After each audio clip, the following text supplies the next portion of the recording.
Assalamualaikum warahmatullahi wabarakatuh. Hello guys, apa kabar semuanya? Perkenalkan, nama saya Riki Kurniawan dengan NIM 08011221269094. Di sini saya akan menjelaskan tentang proyek basis data saya yang berjudul Smart Farming Village Market.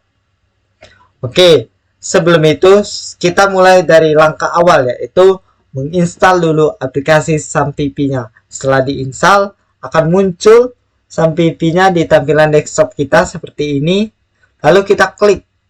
Setelah kita klik, akan muncul kontrol panelnya.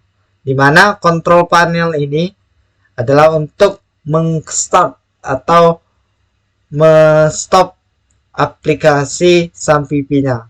Nah, setelah kita ingin buka PHP MyAdmin, kita harus membuka bagian modul Apache dan modul MySQL. Di mana kita lalu klik Start. Setelah itu akan muncul Port dan VID di bagian actionnya. Setelah itu, jika muncul dan tampil seperti ini, jadi XMPP-nya berjalan dan kita bisa mengakses localhost PHP MyAdmin-nya. Nah, di sini kita masuk ke bagian localhost PHP MyAdmin. Di sini saya menggunakan aplikasi Google Chrome. Di sini kita langsung saja klik localhost PHP MyAdmin. Nah, PHP MyAdmin adalah suatu website yang digunakan untuk membuat database, di mana database tersebut berisi banyak entitas maupun atribut-atributnya. Di sini saya telah membuat nama database yang berjudul Smart Farming, di mana di dalam database ini terdapat 22 tabel, yang mana 21 tabel itu berisi tabel yang saling berelasi dan satu tabel yang tidak saling berelasi. Nah, setelah itu di dalam tabel-tabel ini terdapat atribut-atributnya. Oke, kita langsung buka di bagian designer untuk melihat tabel-tabel yang saling berelasi tadi. Oke, di sini saya akan minimize ukuran zoomnya. Kita klik designer, lalu kita view full screen. Nah, berikut adalah tampilannya, di mana ada 21 tabel yang saya sebutkan tadi yang saling memiliki relasi, yaitu ada yang relasinya one to many, ada relasinya many to many, dan satu tabel yang tidak memiliki relasi, yaitu tabel admin. Nah, untuk tabel yang many to many, dalam hal ini yaitu ditunjukkan oleh faktor rinci dan barang yang saling berelasi many to many, sehingga menghasilkan suatu tabel baru yang bernama transaksi, di mana transaksi ini berisi suatu primary key dari faktor rinci dan primary key barang yang masuk ke dalam entitas transaksi, sehingga mereka menjadi foreign key. Nah, untuk penjelasan PHP MyAdmin cukup sampai sini saja. Kita lanjut ke menu selanjutnya, yaitu bagian admin. Oke, di sini kita langsung klik saja atau ketik localhost spm/admin. Mengapa saya mengetik spm? Karena di folder manager saya, khususnya di Windows C, bagian folder SAMPP, tepatnya di bagian folder htdocs. Di sini saya membuat foldernya yaitu bernama spm. Nah, jadi misalnya kita tulis di bagian folder ini Smart Farming, jadi kita bikin Smart Farming tulisannya. Jika kita bikin dashboard, jadinya dashboard. Nah, lalu kita klik. Nah, ini adalah tampilan loginnya, di mana di sini terdapat beberapa hal yang harus kita isi. Ada bagian username, password, label. Setelah itu, misalnya kita tidak memiliki akun, maka kita harus membuat akun terlebih dahulu. Di sini saya telah memiliki akun, di mana saya akan memasukkan username-nya, yaitu misalnya oke admin, passwordnya, lalu kita pilih label admin, lalu login. Nah, setelah login akan muncul tampilan seperti ini. Nah, di dalam admin ini terdapat berbagai menu-menu, mulai dari menu barang, status, pengiriman, faktur, sampai transaksi. Di mana di dalam menu tersebut ada lagi isi dari masing-masingnya. Oke, untuk di bagian dashboard itu ada menu laporan, di mana terdapat semua laporan, dari laporan penjualan bahkan laporan rating. Oke, di sini saya akan menjelaskan terlebih dahulu, yaitu laporan penjualan. Di mana laporan penjualan ini memiliki berdasarkan 3, yaitu jenis barang, kelompok, maupun barang. Di sini saya akan mencontohkan misalnya jenis barang. Oke, di sini adalah contoh dari tampilan laporan jenis barang. Kita langsung saja masukkan tanggal untuk melihatnya. Kita pilih Palembang, lalu kita pilih buah. Nah, setelah kita klik search akan tampil seperti ini. Akan muncul tampilan nama Arya dan Rifki Kurniawan, karena mereka adalah penjual yang berdasarkan jenis barang tersebut. Oke, selanjutnya yaitu kita masuk ke bagian barang. Saya klik sama seperti tadi. Ini adalah laporan penjualan berdasarkan barang dan kota. Misalnya kita masukkan strawberry, ya muncul namanya Rifki Maulana, karena Rifki Maulana yang hanya berjualan di kota Pangkal Pinang dengan nama barang tersebut. Selanjutnya penjualan berdasarkan laporan data penjual berdasarkan tanggal, di mana di sini sama, tapi yang membedakan ini hanya ada kota. Misalnya kita pilih tanggal 1 sampai 13 si Palembang. Nah, akan muncul nama Arya dan Rifki, di mana Arya dan Rifki itu adalah data penjual yang daftar dari tanggal 1 sampai 13. Di sini Arya daftar tanggal 1 dan Rifki Maulana daftar tanggal 7. Oke, selanjutnya laporan data penjualan berdasarkan data jumlah. Oke, ini langsung muncul data jumlahnya. Palembang 2 penjual, Pangkal Pinang 1 penjual, Belitung 1 penjual. Misalnya jenis barangnya, misalnya kita klik jenis barang Palembang, maka akan muncul di jenis barang tersebut buah dan sayur, karena di jamur tidak ada penjual jadi tidak muncul. Oke, selanjutnya itu laporan barang terlaris. Laporan barang terlaris ini memiliki lagi rincian berdasarkan tanggal dan berdasarkan barang, kelompok maupun jenis. Kita search, kita tampil. Nah, akan tampil seperti berikut, di mana laporan barang terlaris ini hanya dapat dilihat dengan pembeli yang telah melakukan status bayar. Nah, untuk laporan terakhir yaitu laporan rating.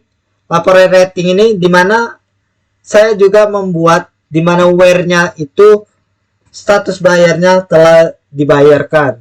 Jadi misalnya kita pilih 5, kita klik 5, kita lihat, nah akan muncul nama pembelinya Rahmat Kristianto, di mana penjualnya itu Arya. Dia memberi rating 5 dengan ulasan barang sangat bagus sekali.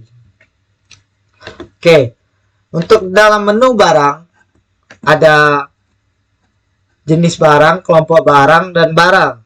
Sedangkan di status ada status pembayaran, status pengiriman, status transfer penjual.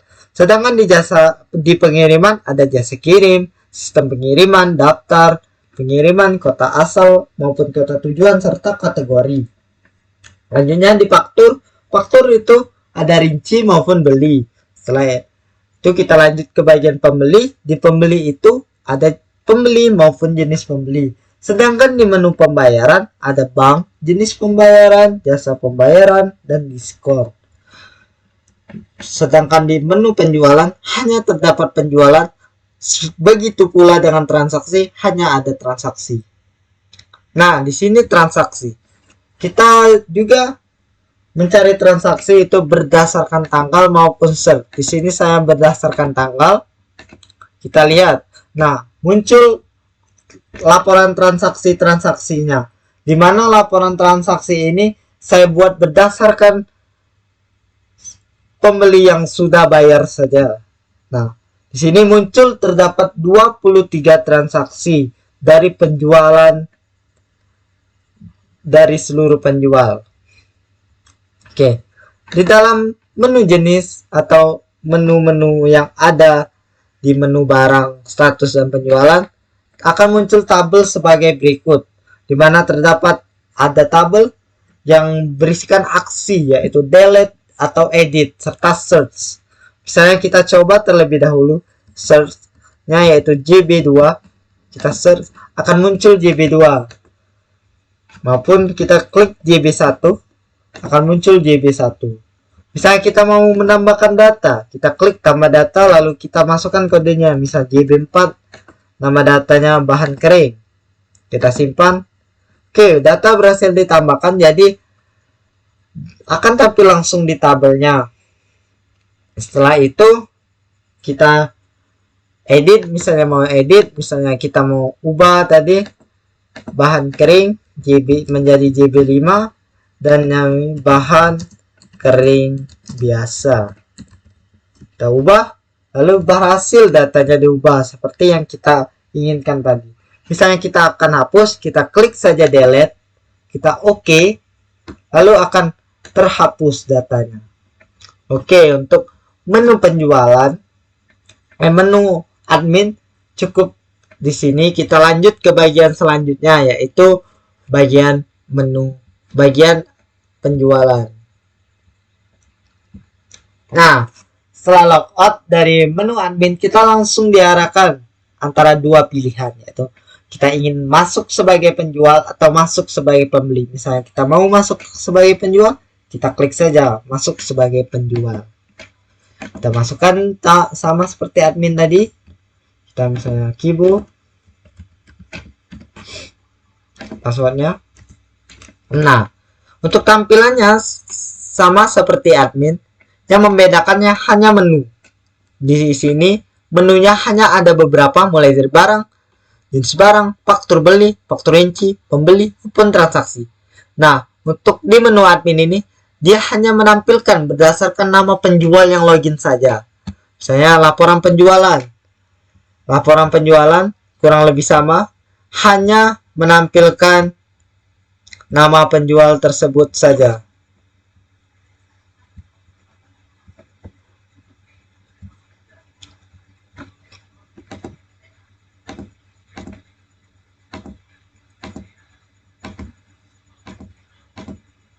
Nah, ini adalah mengapa muncul Repki Maulana, karena Repki Maulana ada penjual di kelompok barang buah stroberi, misalnya di paprika.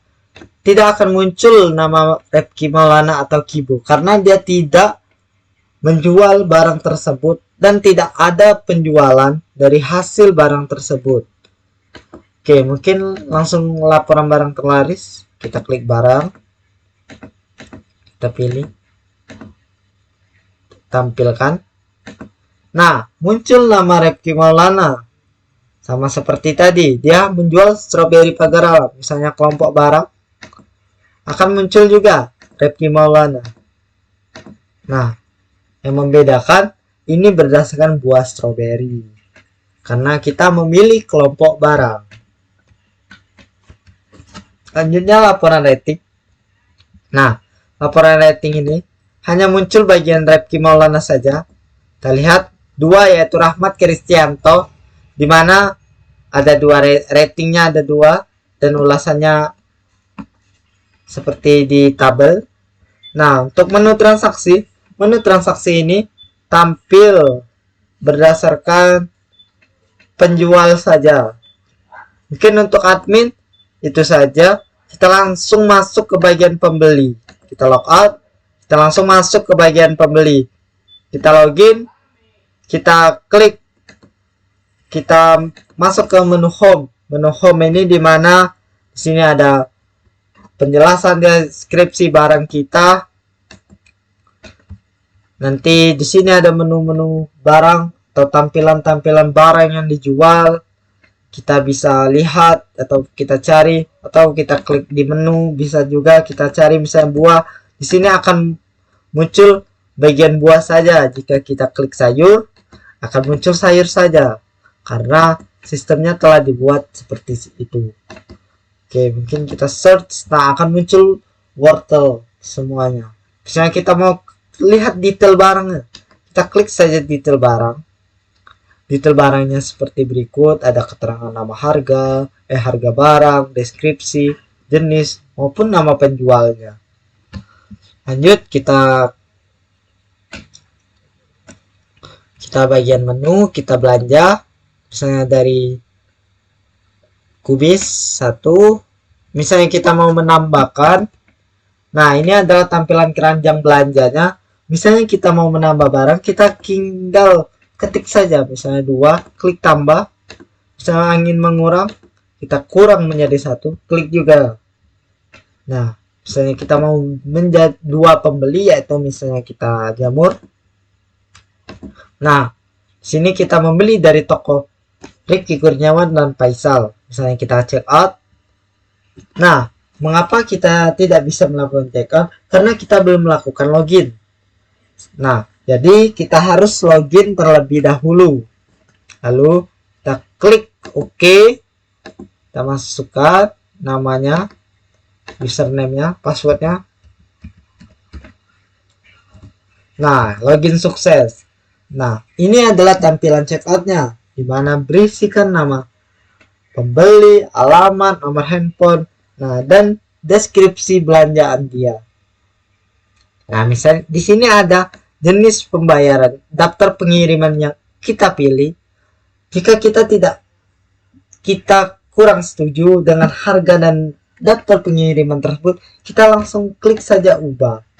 Di mana itu ada opsi-opsi pengiriman yang menurut kalian terbaik dan menurut pembeli itu terbaik.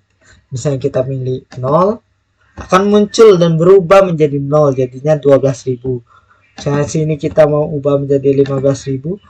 Nah, dia berubah menjadi 15.000 dan totalnya dijumlahkan 25.000 ditambah 15.000 menjadi 40.000. Jadi total belanjanya dihitung menjadi 37.000 ditambah ongkir menjadi 52.000. Selanjutnya kita mau milih jenis pembayaran, di mana jenis pembayaran ini ada transfer bank, COD, e-wallet, bayar tunai melalui mitra agen. Untuk transfer bank, misalnya kita klik COD akan muncul COD. Misalnya kita klik transfer bank, kita akan muncul nama bank, di mana nama banknya itu berisi Bank BNI, BRI, BCA, Mandiri maupun Sumsel. Misalnya kita klik BNI, kita klik check out. Nah, pembelian akan sukses. Kita langsung diarahkan ke detail faktur beli. Di sini faktur belinya berisi dari tanggal, ID maupun jasa bank. Setelah itu ada nama pembeli, alamat, nomor HP, kota maupun pangkal pinang. Sini berisi dari detail barang yang dia beli, jenis jasa pengirimannya, sistem pengirimannya, penjual, harga maupun total bayarnya. Dan di sini juga muncul total belanjanya dan nomor pembayaran serta nomor bank yang akan kita transfer. Selanjutnya kita klik saja selanjutnya. Jika iya, selanjutnya kita langsung masuk ke daftar pembayaran, di mana daftar pembayaran ini adalah riwayat pembelian kita. Misalnya kita mau inputkan pembayaran, kita klik saja input pembayaran. Jika kita batalkan, kita klik saja batalkan pembayaran. Kita klik input pembayaran, kita pilih choose. Lalu kita pilih Nah, seperti ini. Kita kirim. Nah, kita langsung masuk ke menu admin. Di menu admin ini kita mau mengkonfirmasi pembelian yang tadi. Saya kita lihat pencariannya tanggal hari ini 13. Pembayaran sedang diverifikasi. Kita search. Nah, muncul tadi pembayaran Durga. Pembayarannya itu sedang diverifikasi. Setelah itu kita lihat pembayaran, kita ubah menjadi sudah bayar. Nah, setelah itu kita lihat ke menu pembeli, kita lihat, nah, tampilannya sudah berubah bukan? Menjadi sudah bayar. Setelah itu kita lihat ke daftar riwayat. Nah, barangnya masih dikemas. Nah, jika kita ingin barang dikirim, jadi kita harus ke faktur rinci, di mana faktur rinci ini kita akan konfirmasi pembayaran pengiriman tadi menjadi barang dikirim. Kita lihat berapa kode rincinya, kita cari faktur rinci, kita cari tanggal sekian, kita search. Nah, muncul sebagai berikut. Kita klik. Nah, kita lihat yang tadi. Nah, berubah yang atas barang dikirim. Karena kita mengubah yang bagian atas saja. Jika kita mau mengubah lagi, sama seperti tadi. Kita salin. Misalnya, mau mencari cepat. Nah, kita search saja. Nah, kita lihat pengiriman. Kita ubah barang dikirim. Kita proses. Nah, setelah itu muncul tampilan aksi konfirmasi. Misalnya konfirmasi ini berisi dari barang diterima, retur barang maupun komplit. Jika kita mau retur barang, nah kita berisikan nomor HP untuk penjual tersebut. Kita ingin melakukan retur barang, kita masukkan komplainnya barang buruk ya, barang buruk. Kita konfirmasi. Nah, akan muncul aksinya berubah menjadi retur barang. Jika kita konfirmasi barang diterima, ya kita kasih seperti ini, akan muncul rating, penilaiannya berapa, barang Anda bagus sekali, konfirmasi. Nah, jadi kita bisa langsung lihat penilaian. Nah, untuk penjelasannya, mungkin untuk penjelasan project saya mengenai basis data ini cukup sekian. Jika ada kekurangan, saya mohon maaf yang sebesar-besarnya.